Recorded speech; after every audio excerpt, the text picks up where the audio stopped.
ছিল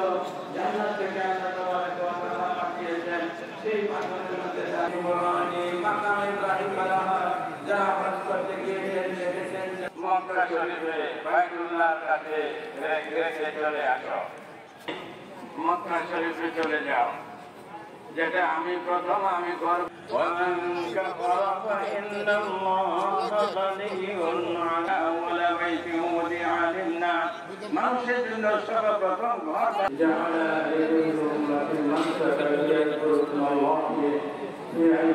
আর যে জায়গাতে মসজিদ বাইতুল্লাহ শরীফ নির্মিত বাক্কাতা মুবারাকাও ওয়া হুদাল ইব্রাহিম আলাইহিস সালামের স্মৃতি হযরত ইব্রাহিম আলাইহিস সালামুল আলামিনের অস্তিত্ব আল্লাহ তাবারাকা ওয়া তাআলা করেছেন আল্লাহ তাআলা ফেরেশতাদের মাধ্যমে নির্মাণ করে দিয়েছেন সর্বপ্রথম মরুভূমি আরেকদিকে দূর পাহাড় শুধু ইব্রাহিম আলাইহিস সালাম পাহাড় বসিয়েছেন সেই বাইতুল্লাহ আর ইসমাঈল আলাইহিস সালাম